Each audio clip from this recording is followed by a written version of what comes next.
lift your spirits, keep your green thumb in shape, and save money by starting some of your flowers and vegetables from seeds indoors. Select long season varieties like tomatoes and peppers that need to go into the garden as transplants so they have plenty of time to reach maturity and produce before the first fall frost. Or speed up bloom time by starting annuals like zinnias and marigolds indoors so they flower sooner in your garden. And then there are the hard-to-find flowers, herbs, and vegetables that are usually only available as seeds. Best of all, starting plants from seeds is easier than you think. Plus, it helps pass the time while waiting for the spring garden season to begin. Start by gathering all the materials you'll need.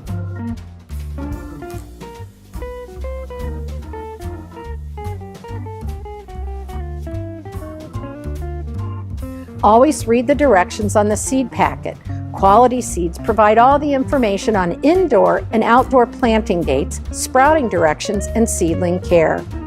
Once you've gathered your seeds, make a chronological list of the recommended planting dates, or mark them on your calendar to help you stay on track for starting your seeds at the optimum time. Use clean containers with drainage holes and fill with sterile planting or seed starter mix.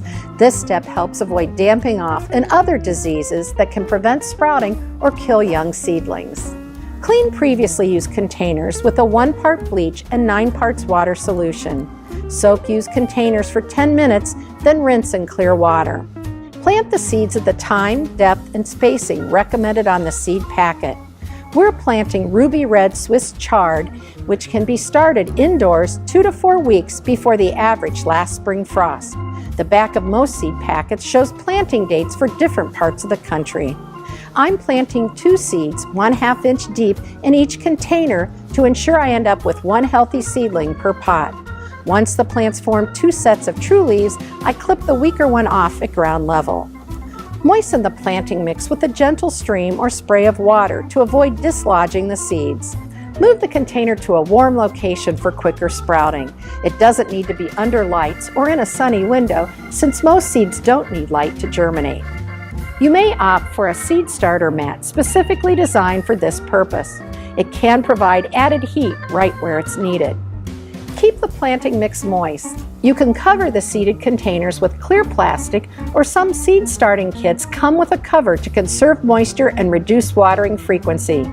Remove the cover as soon as the seeds sprout. Move the seedlings to a sunny window or under artificial lights as soon as they sprout. When growing under artificial lights, keep them about 4 to 6 inches above the top of the plants. Raise the lights or lower the plants as the seedlings grow. Keep the lights on for 14 hours a day and turn them off at night. Running them longer won't help the plants, waste energy, and your money.